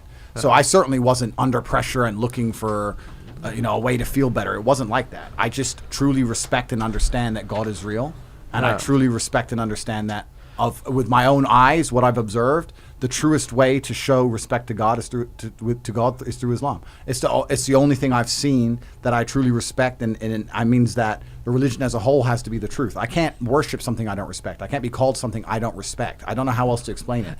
But it's interesting, and he's atheistic, and I'd love to talk to atheists, because I used to be the number one atheist, right? I used to believe. But what changed that? What changed it is, number one, observing all the evil in the world. Yeah. I don't think many people are perspicacious enough and pay enough attention and genuinely understand how evil the world can be and how evil it is. Yeah. We hear about crime, we hear about certain things, but there are truly heinous things that happen on the planet every single day. Children getting murdered, people getting sick for no reason. Like, all of this genuine bad things are happening in the world, as well as the fact that I truly believe the agendas in charge of the world are genuinely evil. And there cannot be a force without an equal and opposite force. That's Newton's third law, right? If I push against you, there's an equal and opposite force. So if there's true evil, if you see Satan, if Satan appears in front of you, you're going to believe in God, right? Yeah. And that's what happened for me. That's the first thing. The second thing is, I think when you have negative experiences, and I'm talking about truly negative experiences, I've had a few where you come close to losing your life, or you meet other people who come close to losing their lives. Nobody's an atheist at the end, my friend. He will not be an atheist if he gets stabbed and he's about to die. And he'll be praying to God like you've never seen. Yeah. Atheists stop being atheists quickly when the game gets real. So all of us innately understand in God. The most atheist man alive will pray if he really needs help. So I think we all innately understand God. God's certainly real. God has, like Tam said, giving us innate understandings of what's right and what's wrong. And also, if we're going to talk about happiness, as James said, we're here to be happy and we're here to enjoy ourselves. It's through God that you're happy and enjoy yourself. It's not through that black hole of hedonism. It's not through endless pussy and supercars and booze. And it's not those things. You can find any man who goes down that hole and tell me, are they happy? The answer is no. Who's the man who's happiest? The man who's praying. All the viewers know you've reverted to Islam and everything. Obviously, I know the video went viral. Yeah. But how's your life changing anyway? How do you feel? I mean, it's been a bit of a while now. Welcome to the club. Do you feel life changed? You feel a bit relaxed? You feel more stressed? Yeah, the brotherhood is amazing. Yeah. That's the first thing I will say. You want to cure racism, Islam cures racism instantly. Like, it's amazing, the brotherhood. Yeah. That's certainly there. I certainly do feel more relaxed. I feel like I always had faith to a degree, so it's not like I'm brand new to the idea of faith, but I certainly feel more relaxed. I feel like a lot of the things which I knew were degenerate, but especially when you kind of get to a weird, fame was a weird thing, also to answer your question. When you're kind of on your way up to fame, or you're getting famous, or you're quite famous, you want to be in the place you're supposed to be, right? And then you get to a level of fame where you just don't want to go anywhere. It's just like, but a lot of things, it's great to look at things that previously I would have felt like for work I should be at, or for social, because people I know I should be at, and just go, haram, no, staying home. So that's good. What's the hardest thing so far? Is there anything? Nothing's been hard. I've quit alcohol. That hasn't been difficult. Yeah. But I've always had insane willpower, so I can do anything I want to do. I just feel like it's a journey. There's a lot to learn. It can be quite daunting. You know, like even the language, even Arabic. It's like it's very hard to learn. So I'm just on a journey like everyone else, and I'm trying to study it. So give us some Arabic words. Let's hear some. All I know so far is halas, because I use it. This is the easiest word, halas. Yeah. So, but yeah, it's very hard. So I'm doing my best with it. But I think, like I've explained before on other podcasts, it's the only religion that's left on the planet that has serious boundaries. I saw actually an Islamic guy, an Islamic podcaster, I don't know who he was, who said Tate reverted to Islam because it's intolerant, or because its degree of intolerance is because of its strict lines, and people are trying to walk away from it because of its strict lines, but Tate understands the beauty of strict lines. And that's exactly what it is. You need to have boundaries in life, like everything we just discussed. If you remove boundaries, it becomes a free-for-all, right? So you need to have boundaries. No, that's a very good point he made, because I've not seen that. I like to watch that, because I speak to guys about Islam all the time, and young boys, and I see them trying to chase that Western kind of way of life. I want to be this, that. When you've got a guy who has it all in this world, like you say, he comes to Islam. So to all you young guys, feel ashamed. Like, don't feel shy or embarrassed to be what you are in a Muslim, and be proud. Like, I've always been that. I could be in a meeting, anywhere, everyone knows me, I won't touch alcohol, I'll pray in the corner.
What's been your evolution of your faith, and where are you at today? Yeah, I think it's third law, equal and opposite force, what you just said there is absolutely true. There has to be an equal and opposite force to all the evil in the world. And the equal and opposite force to all that evil has to be God. And I've talked about this at length even with atheists, and I try and say that regardless of whether you're an atheist or not, You're thinking of God as a man in the sky, but you need to think of God as a concept as a whole. And once you do that, it's impossible to accept that he doesn't exist, right? I said to the atheists, I said, let's say there was 2 islands. They're shipwrecked, right? And there's 2 islands. Both of them are full of savages. On one island, you and your friend are shipwrecked. On one island, your friend goes and he crashes and they kill him and they eat him. And you go to another island and they want to kill you and eat you, but they don't because it's against their religion. Did God save your life? Who cares? Who doesn't even know the name of their God? But their God said, don't kill shipwrecked survivors. And now you're alive. So their God saved your life. The concept of God in and of itself saved your life. You owe God just for the concept of it, the idea of it. So even the idea of opposing evil as a whole is a belief in God. So you're either an evil person or you believe in God in some regard. And then once I understood that there had to be an equal and opposite force, I was raised Christian. I live in a Christian nation. Romania is actually, I think, the 2nd or 3rd most Christian country on earth. It's a very Christian country here. There's churches everywhere. They strongly believe. And that's where I began my journey, but I always had a very healthy respect for Islam because I understand that to a degree, to have a religion at all, you have to have an intolerance, to a degree. Because without an intolerance, you don't have rules. You don't have laws. You don't have any, like you said, you have to earn God's respect. If you're a religion which is tolerant of everything, then you don't have to earn God's respect. You can be a bad person and do bad things. God loves me, so it's fine. Well, no, it's not, because that's not the point of the religion. So then you extrapolate that out, and I was sitting and thinking, well, what's the primary function of a religion? And the primary function of a religion, I don't believe is the religion exists so I can live forever. I mean, that's a nice thought. But I think on a macro level, the primary objective of a religion is to restore and contain some degree of traditional value within the society. How do you judge, let me change the way I worded that. How do you judge the success of a religion? I don't think you can judge it by the number of people who join it, because there's lots of people who are Catholic who don't act Catholic. They don't act in any way particularly Christian. Anyone can say they're something. You can walk into a strip club and everyone says they're Christian. It doesn't mean anything, right?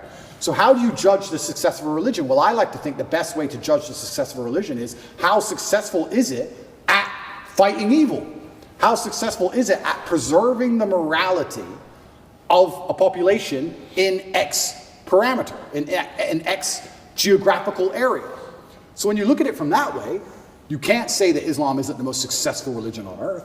It's the most successful in regards to opposing evil. It's the most successful in regards to opposing its differing viewpoints. It's the most successful in regards to having people act within the limits and the confines of what it finds to be moral and good to God.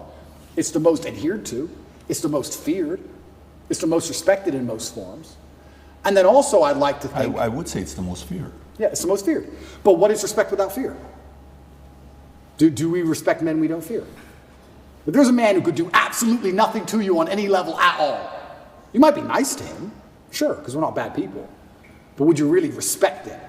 If you could take his chick in front of his face, set his car on fire, and he wouldn't do a thing, you wouldn't respect him. You might be nice to him because we're not bullies, but you wouldn't respect him. Respect and fear are linked. They're not always the same thing, and you can maybe have fear without respect, but it's very hard to have respect without fear. And also, I heard someone say once that we see the world as we see ourselves. If you're a thief, you think everyone's a thief. If you're a liar, you think everyone's a liar. And I kind of agree with that. I understood that. I also like to think we see religion as we see ourselves. I like to see myself as a person whose respect you have to earn. I like to see myself as a person who has strong, rigid boundaries. I like to see myself as a person who will stand up and say, no, that's wrong. I like to see myself as a person who's not afraid of being shamed by whatever community for saying, I don't agree with that particular ideal. I like seeing myself that way. So if I'm going to see myself that way, then I'm going to naturally align with a religion that operates within that form. So when I say Islam is the last religion on earth, I say it because it seems to be the only one who will stand up and say, no, we don't care. No, that's not what the book says. No. I was raised Christian, and Muslims as a whole, we have no problems with Christians. None at all. I don't want anyone to think I'm anti-Christian and like I dislike Christians. We don't have a problem with Christians. We believe in a lot of the same things. We believe in Jesus. We put more respect on the name of Jesus than most Christians do. I just don't like the idea of people saying they're a Christian and saying, but because I'm a Christian, I can do whatever I want and throw all the rules away and none of it matters. Because once you have that level of tolerance, you no longer have a religion. Islam seems to be the last religion left with parameters. If you don't have parameters, you don't have a religion at all. So the closer I found myself to God, the closer I found myself to Islam. That's just how it ended. And Andrew, speaking of fear, one could argue that Islam these days, certainly in the last 20 years with the war on terror, they've also been the most vilified. Absolutely. Right? So, you know, everything that we've seen happen with extremism and everything that's going on all over the world. How are you grappling with that? You've been a Christian for years now. Islam, everything. And you know what? That's such an interesting question, because when I was younger, especially when I was an atheist, I would sit and think, people are really doing terror attacks and doing all this crazy stuff because they're upset over a cartoon. That's so stupid. And nobody should kill anybody. Nobody should kill anybody. Charlie Hebdo, everything. Nobody should kill anybody. Nobody should kill anybody. I'll make that very clear. But also part of me is now saying, why would you want to insult the prophet for billions of people? Why would you want to do that? I don't want to make the argument against free speech. I'm not even saying you couldn't be allowed to. This is a sensitive subject. I'm just saying, what kind of person wakes up and thinks, I want to do that? I don't know. I just don't think that's a healthy mindset. Like when I see these Satanists, and they're, especially in America, and they're doing, let's keep it on Christianity, these Satanists, and they're dressing up Jesus as gay and all this stuff, like, that's not done in any kind of good faith. There's no good reason to do that. That's done with genuinely malicious intention. And what kind of people want to do that? And then the answer by extension is, I thought America was a Christian country. So how can you have a Christian country where the prophets of the religion are mocked to the highest possible levels within the confines of the country, and it's promoted? Is that a Christian country? Doesn't seem like a Christian country to me. I don't think the same thing would happen with Islam in Saudi Arabia. I can't imagine that happening. So how can you say we're a Christian country, but everyone's mocking our God on the streets? Ha ha ha. It's on Netflix. Ha ha ha. That's not a Christian country to me. So if you're not a Christian country, then where's the religion? The religion's supposed to enforce certain boundaries. You're supposed to at least show it respect. And it's also kind of interesting because in Christian countries, there's more respect for Islam than there is for Christianity. In a Christian country, name one. They still don't do it with the Islamic Prophet. Why do you think that is? It's too much smoke. It's just not worth the heat. Because people believe. And I'm not advocating for violence on any level. I'm saying that even these degenerates who are trying to destroy people's belief in God, like we've discussed earlier, because they don't want you to have any baseline morality. If you believe in God, there are commandments, yes and no.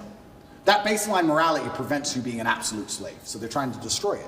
But even those degenerates who are trying to mock and disgrace God, understand there's a point where it just backfires and, ooh, this is smoke. And they don't want the smoke.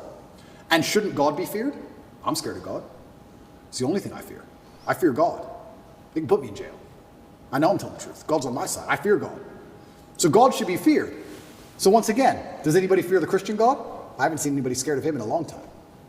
And it's kind of crazy because it's very interesting. The mass migration and all these things are leftist policies, but then also Islam is the most right-wing religion on earth. It's kind of very interesting. I grew up in England, and I grew up in Luton, which is a town which is mainly Muslims. It's a huge Islamic community.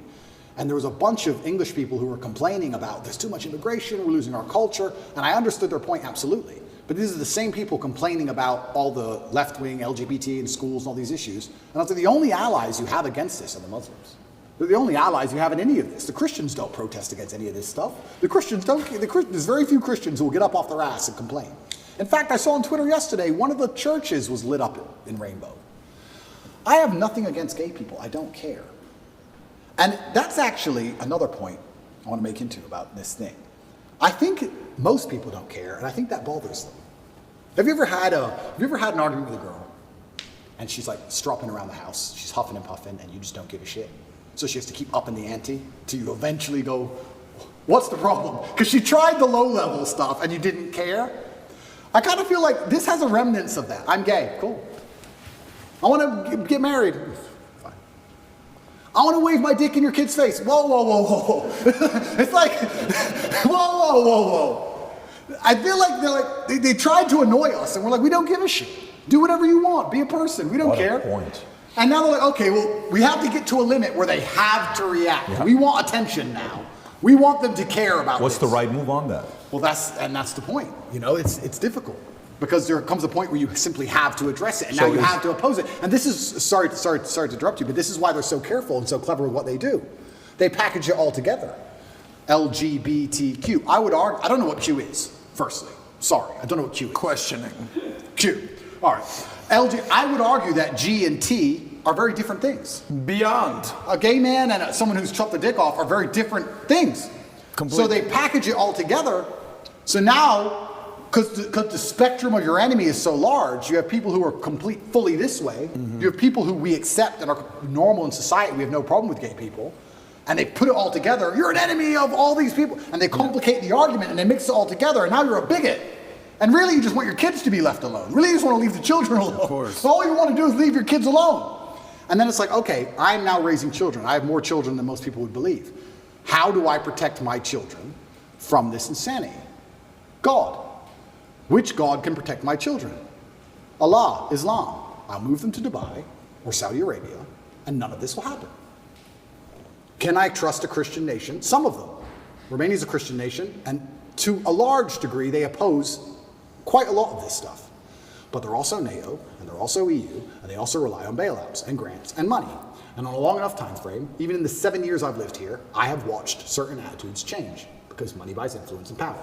So Andrew, not to cut you off, how much of you converting from Christianity to Islam is actually the belief in God versus the societal pressures that are facing children? Because it seems like it's a little bit of both. For you to believe in God, you have to respect him. How can I believe and put my life in the hands of someone I don't respect? And I'm going to respect a God which is feared. Yeah, but it's a vertical relationship, right? It's not a horizontal. If you base it horizontally, they're going to disappoint you. If you think about, if you're going to believe, let's go believe Prophet Muhammad, his teaching, and let's go believe the Bible, NIV, and Jesus, Father, for God so loved the world that he gave his, you gave your son for me. Let's say that's true, and you're doing it based on faith. Who would do such a thing for me? What a level of sacrifice for you to do that. Who am I for you to be so worried about me? If you look at it from that angle, it's not necessarily coming from a place of fear. It's coming from a place of grace. It's coming from a place of love. It's coming from a place of, a different feel. Because I do believe the part that upsets me is the fear aspect. That they're allowing others to mock your God, to mock Jesus, to mock whatever religion it is you're a part of, and you're kind of like, oh, they're just funny, man. No, it's not funny. You just crossed the line. Like JC has that one line where he says, don't tell me why what the guy said about me. Tell me why he was so comfortable saying it to you. 100%. Tell me why he said comfortable to you. So I think that's the part about faith. I understand when you're saying the fear and the respect side. So that's the part where fear is needed. I totally agree. Yeah. But the part where you were making a point about LGBTQ, you're like, I don't even know what Q stands for, is questioning. And then you're like, well, gay, okay, cool. Yeah. Trans, listen, man, spectrum. And he said if we were to say which religion's the far right, it's going to be Muslim. Totally get it. They're on the far right. Christian today is kind of going center left today. Like they're kind of being soft right now. Okay. So if I want to raise my kids, I want to take my kids to Dubai, and I'm going to take my kids to Saudi Arabia. Why? Because I'm defending against some of these immoral philosophies that they have. Yeah. I don't want to go there. I actually understand that argument. Yeah, and I want to make one more point. I do believe there is one God, and I believe there's many different paths to God. And I am not a religious scholar, and I'm not an expert on Islam. I'm doing my best, and I'm reading the Quran as often as I can. And it does say that Christians on the day of reckoning will see how close they were to the truth. And we are allies. We are not enemies in any regard, Christians and Muslims. And I do believe that the idea of Christians and Muslims shaking hands and saying, let's put an end to a lot of this garbage would be fantastic. I'm not anti-Christian in any regard. I just found myself, as I became more and more religious, seeking and looking for a faith which not only I could be proud of, but a faith which was guiding in regards to, I don't know what a Christian would answer to certain questions nowadays. What does a Christian answer to? I'm a transsexual and I want to show your kids my genitals. What's a Christian? Well, a Christian's supposed to say no. Do they? I know what my Muslim friends would say. I don't know. If you're a Christian, I don't know how you're supposed to act. I don't know what you're supposed to adopt. I don't get it anymore. The true believer says the true no. believer. The true believer. Yeah. But how many are true believers? I don't know. I see all over Twitter, all these churches are losing their minds. It seems very complicated. Islam seems very, very simple. You know what's right, you know what's wrong. I have a question regarding, we talked about tolerance and acceptance. And the other end of that is extremism. So I'm a Jew, Christian, newfound Muslim, respect, look at us all hanging out here. Yeah, in that's the beginning of Romania. a joke somewhere. You know, so we're talking about accepting I have gay friends, I have lesbian friends, I have bisexual. Yep. The T stuff is what it's kind of like, all right, what's actually even happening here? You know, I'm not this is not my wheelhouse nor any of our wheelhouses, but one could argue that, you know, on the opposite end of the acceptance and the tolerance is absolute extremism. And I'm sure the allies of the LGBT will point to Islam and point to the Middle Eastern countries and point to the North African countries that have Islam as their religion and say they are the most extreme when it comes to LGBT. They say that it should be illegal to be gay. And in some countries, you should be killed if you are gay. This is just, I'm just pointing out stats. You're right, and it's a super interesting argument because I will sit here and say that I guarantee in most Islamic countries there are gay people, and I guarantee that they have gay relationships, and nobody cares as long as they're not trying to inflict on the children. It's illegal to walk down the street and do indecent things in front of children. But I guarantee if you were gay in a lot of these countries, privately, nobody would care because they're trying to preserve the family unit. And to a degree, you have to always protect innocence. When you talked about extremism, I would be friends with a gay person. Yes, I'm a Muslim, but I would be friends with a gay person because if a full-grown man decides to make a decision, it's his decision to make. But I must protect innocence as a man, so I must protect children. If two full-grown men decide to have a fight, let them fight. If a full-grown man decides to pick on a kid, that's unacceptable. So I must protect innocence. So I agree with the extremism point, but I have no problem with full-grown men doing what they want to do. Maybe some Islamic scholars are going to watch this and get mad at me. I don't have a problem with gay people and being friends with a gay person. I don't care. My problem is when you take a person who is unarmed, who is innocent, who is programmable like a child, and start inflicting your worldview on them. That is disgusting and it's immoral. That is unfair and it can't be accepted on any level. And that's the reason homosexuality is genuinely outlawed in these countries. Not because they fear what two full-grown men are going to do. They fear what's happened in the West. So two full-grown men are going to purport on the minds of children which aren't theirs. That's what they're afraid of. You know, I don't know if you saw the interview. CNN is interviewing this in Africa. And I have the video. I don't want to play the video. Obviously, the leader. Yes. And he's talking about democracy. He says democracy. Says, look, you can do whatever you want to do. He says, what do you think about gays? And his reaction was like, what do you mean? What they do? I don't agree with what they do. Yeah. You think that's okay? Anyways, he's given his argument, right? And the lady's reaction is like, how could you? Says, look, you keep your beliefs to you. Do not bring it to our country here, right? The challenge goes back to, remember how you're like the girl that you're dating was like, so what happened? I asked you to bring the oranges from the store. How come you didn't bring it? Yeah, I forgot. Hey, so how about this? And you know, that's why you love your mom more than you love me. And you're like, oh, shit, you're getting around them. And now there's a fight, right? Okay.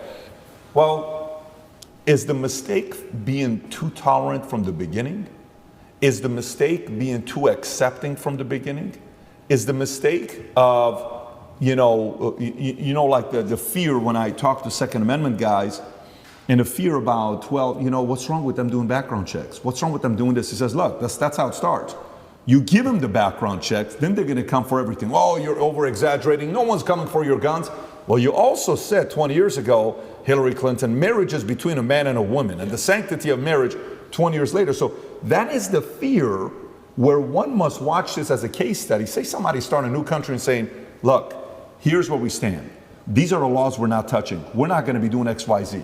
You've been too tolerant, and now you're paying the price for it, and now you're reacting to it. And that's exactly why you completely nailed it. If you give an inch, they take a mile, and that's why I think in a lot of these countries they have it's officially illegal. They're actually quite tolerant of it, more than you'd believe. I'm telling you, you can go to Jordan and your waiter will be a bit fruity. You can tell. Nobody cares. Nobody cares. Nobody gives a shit, right? But they have it officially illegal to prevent it ever bleeding out into actually affecting the mindset of society. You can do what you want, you're a full-grown man, but society is based on family, traditional family values. That's how our society is based. That's how we show ourselves to the world, and that is not going to be affected or changed. I was going to say that's why you see you talk about the collapse of Western society, specifically America. You see a decline in values. Wall Street Journal came out with that article that said family values plummeting, religion plummeting, being a social, being a community organizer plummeting. Everything's plummeting in America other than money. People are... And she was actually still quite attractive. She managed to hold herself together. The call to prayer. Isn't that beautiful? It's a sign from the heavens. Everything I say is true. Also means I have some praying to do, because I've converted to Muslim now, converted to Islam. So a lot of people out there who say I don't take it seriously, I find that quite offensive. I take it very seriously. I think God is the most serious thing on the planet.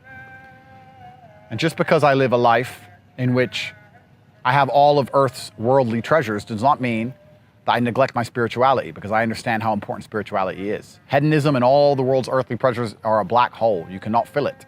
You must feel happy deep inside of yourself.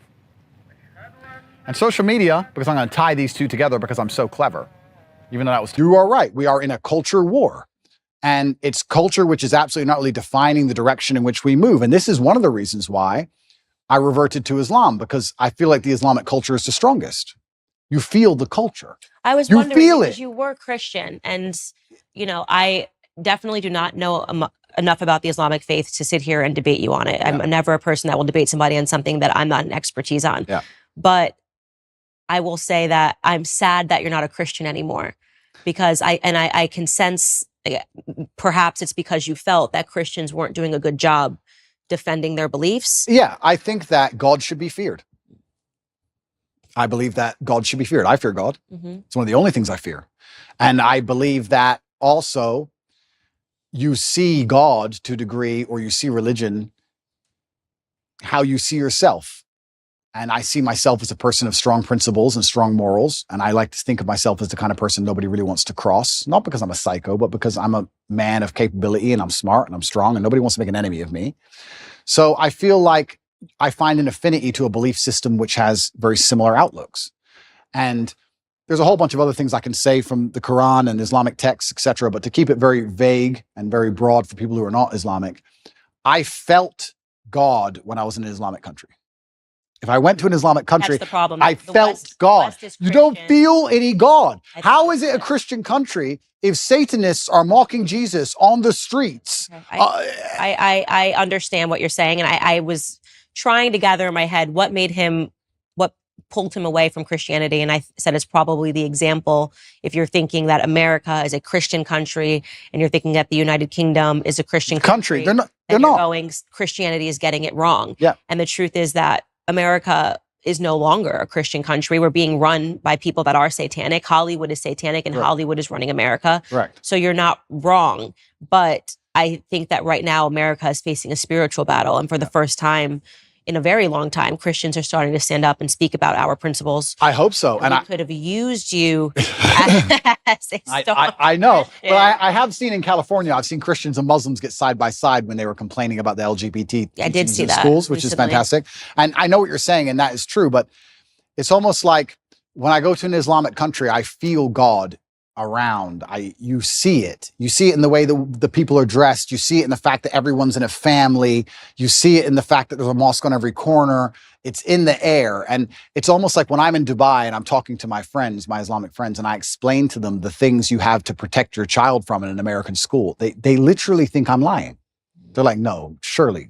Like, it's What about mind-bending to What them. about African countries that are Christian? Okay, so yeah, this is interesting. So yeah, they still are mind blown by the concept of what we're fighting in America. So America is unique. We shouldn't say that this is the You're right. blanket. You're right. They're right. There are Christian countries which still take And Christianity. they're like, very what do you seriously. mean men can be women? Like they think you're crazy. And we're in Romania, and Romania is a country which is very Christian. conservative and very Christian. Very Christian. And they don't buy into any of this garbage No, either. none of it. So this is absolutely not really true. It's unfair to say all Christian countries are like that. America is an exception and not in a good way. Yeah, I feel like the whole West is, unfortunately. The West is. I've said on my show the entire time. The West is falling. The fact that we're even having these debates is not good. Yeah, the West has fallen, and unfortunately, Russia, yeah, Christian country. Yeah, absolutely, a very Christian country. So yeah, you are right, but I felt an affinity to Islam. I felt God in the air, and it's difficult for me to explain any other way. Okay, that's fair enough. I won't push you any further on that. What made you convert to Islam? I think Islam is the last true religion on earth. I think a religion's job is to preserve the society which adheres to it. And I don't think Christian societies are being preserved by Christianity. I think that Christian societies have left in a massive power vacuum. And this power vacuum is being filled with, one, the beauty of Islam. And the other side, it's being filled with an insane worship for the government and leftist insanity and climate change and abortion and all these crazy things that people are worshiping. The LGBT flag gets more respect than Jesus Christ in most Christian countries now. And I feel like with that massive power vacuum, a lot of the evils and Satan's agendas are simply being inserted into public space and public life.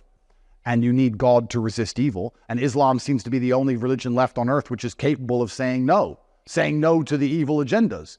So to sit and say, well, I'm a Christian, that's great. And you believe in Christianity, that's great. You live in a Christian country, that's great. But your society isn't preventing the children from being convinced to castrate themselves. Well, then you need to have a long, hard look at your own religion. And that's not my religion to comment on. But when I feel a strong affinity for God, and I think anybody who does, you're instantly and constantly drawn towards Islam because it's real.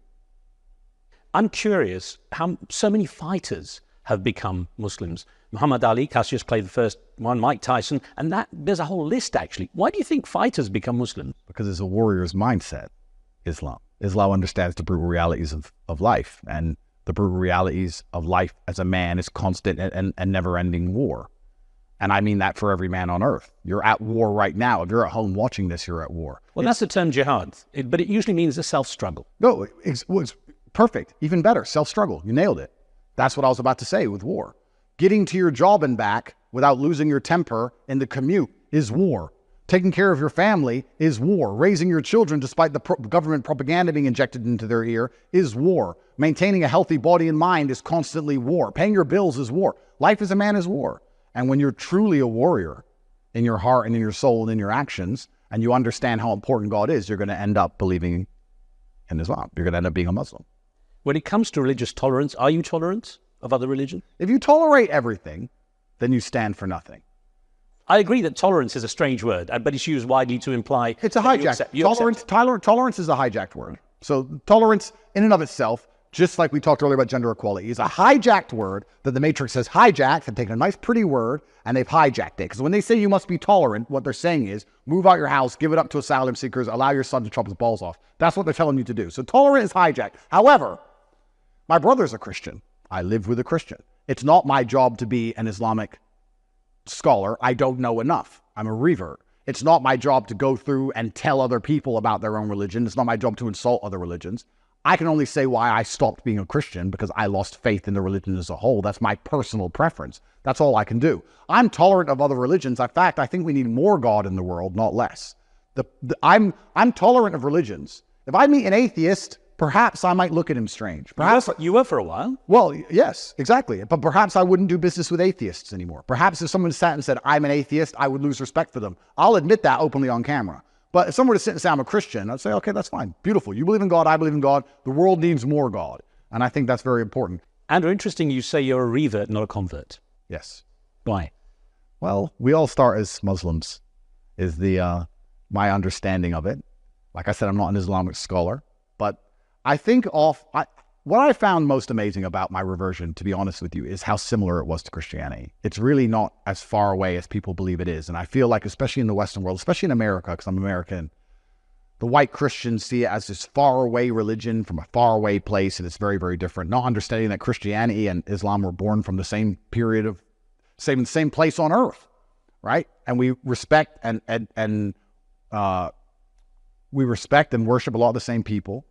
And it's a beautiful thing. So we all start as Muslims, is my understanding. And like I said, I'm very careful how I talked about these subjects because there's people more intelligent than me. But it's closer to Christianity than I thought, which is also quite refreshing. Are you ritualistic? I mean, do you pray 5 times a day? Is it something important to you? I'm not judging. Sometimes I will pray 5 times in a day. I won't always manage to pray 5 times in a day. It's important to me, yes. I think it gives me a lot of mental clarity. I think it's a nice thing to do. I think if you don't have time in your day or you can't make time in your day for God, then what are you making time in your day for? What's more important than that? Let's bring current affairs back into it, and especially regarding Islam, because ISIS, of course, has a particular reputation globally. On ISIS, you said ISIS are the real Muslims because ISIS do exactly what the book says. Now, you got pretty harsh here, saying kill everyone who's not a Muslim and chop people's heads off and set them on fire and raging lunatics and all this. I mean, it's. Do you still hold this belief, or was it merely rhetoric for? No. So when I was an atheist, and I was giving my political commentary, I did say that. Of course, because this is a media interview, we are showing half of the clip. We're not telling the whole clip, because I also said the same thing about Christians. I also said that the Old Testament says, put to death anyone who does not work, who works on a Sunday. If you work on a Sunday, you should be put to death. Old Testament says it, Christians. And my point about the whole video was that when you believe in a religion, if you follow the book word for word, You can't exist in society. Christians can't kill everyone who works on a Sunday, even though the Old Testament tells them to.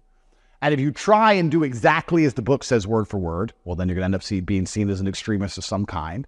I don't remember exactly what I said in that video, but I remember my overarching point. It wasn't anti-Islamic. It was how religious texts have to be watered down a bit for you to live a life. And Muslims understand that. Most Muslims, most Christians understand that there's a version of the religious text that they can't exactly adhere to.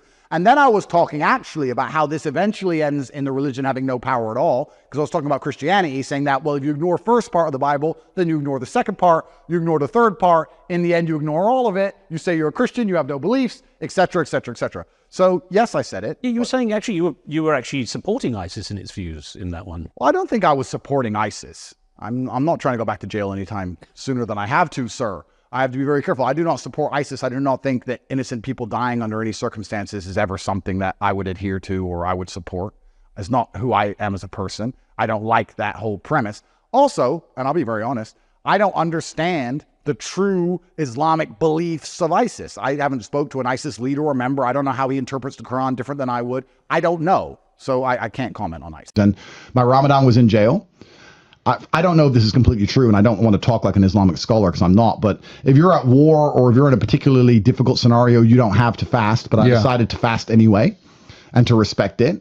And I got my meals, and I was given my 3 meals a day, and I would pick out the bits of food that was edible, and I would cover it up with a little piece of plastic, and I would sit there all day long with the plastic over my paper plate and flick the roaches and flies and make sure nothing touched it until it came time to eat. I didn't eat before sunrise because I didn't have food before sunrise. I could only eat once a day when the sun went down. And it was quite a beautiful feeling. I read as much of the Quran as I could. I don't know if I finished the entire thing in that month, but I finished the entire thing in jail. And between reading the Quran and protecting my food, I felt very fulfilled during that month. It was probably one of the easiest months in jail, Ramadan. I felt fulfilled. I knew what I had to do. I had to pray. I had to read the Quran. I had to protect my food. I had to make sure there wasn't insects in it by the time it came to eat. I eventually got to eat it with my brother, and we sat there and we ate it. And it was quite a fulfilling time. I was very sad when it ended. I was genuinely sad when Ramadan ended, and I was still in that jail cell. Did Islam help you stay strong in jail? I would open the Quran on random pages. Every day I would just open it, and I'd find a quote which I found applicable to the situation I was in. So I would leave it up to chance, but I guess God was trying to give me particular messages. And every single time I opened that book, there was a passage or a message on the page I randomly selected that made me feel better every single time. And the best one, and my favorite one, is my favorite in the whole Quran so far, is just because you say you believe does not mean Allah will not test you.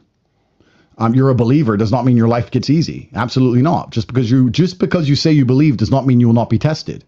And I saw it as a test. I actually saw the fact that I went to jail quite quickly after my reversion. Almost I was going to ask you about that. As a test. Do I really believe? And that's why I decided to respect Ramadan. Am I going to just throw it all out the window because my life's gotten hard? Or am I going to stick to what I said I believe in and show that I believe truly? And God was watching and God was paying attention, as was I. And I feel very fortunate to have spent Ramadan. Do I think it's moral? Because you speak in such a morally self-righteous way now, do you think that that was moral? Well, I wasn't religious back then, but let me sit and analyze. Because you're now, you converted to Islam. Yeah, correct. You're a Muslim. Correct. They have, a code of behavior. Do you think that that fell short of that? I have to answer as a professional. And as a professional, I would say, judging by my current code, no, I do not think that women being naked on the internet is moral. However, there is... So you made money immorally. You can admit that. It's nuanced like all things, Piers. At the time I was atheistic, I know that some of my girls talked men away from suicide. A lot of men are ridiculously lonely. I would also say a lot of the lessons I know about men and how they think and how lonely and sad they can be and how difficult life is as a man actually came from that era, because I saw a lot of very successful men with a wife and with kids and with money pouring their heart out to some 20-year-old they never met about how sad they were. I learned a lot about the world, and I know that a lot of suicide was prevented, and I made a lot of women millionaires. But would I do it now? No. However, I'm in a very different situation now. I'm a different person. I'm religious. I'm also extremely financially successful. Please understand, Piers, I come from Marsh Farm, Luton. I came from one of the worst areas inside of the UK. I could have stabbed someone. All of my friends were breaking into cars, breaking into houses. Most of my friends were in jail. What did I do? I promoted accounts on the internet. You made money. Didn't sell crack.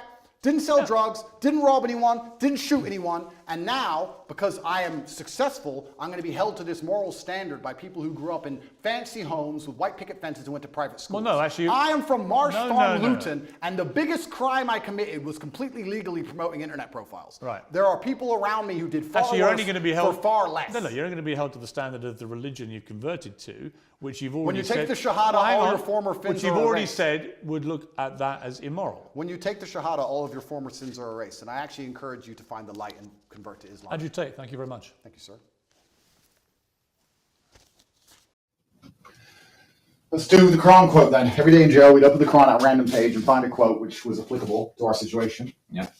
I think just go more towards the back this time. I'm just going to choose a random page. I can do it every other time. Those who rejected the truth will be led to hell in their throngs. When they arrive, its gates will open, and its keepers will say to them, "Were you not sent your own messengers to recite the revelations of the Lord to you and warn you that you will meet this day?" Beautiful quote. That's a good Quran quote of the day. In jail, there was a daily Quran quote. We opened up the Every Quran, single day we opened the Quran, we found a page. and there was always something applicable to our Those who situation. reject the truth will be punished. I will tell you that this day will come for those who rejected the truth. This day will come. The Quran's correct. There's knowledge on every single page. I know there is. I know there is, bro. I've read more Quran than most non-Muslims in the world.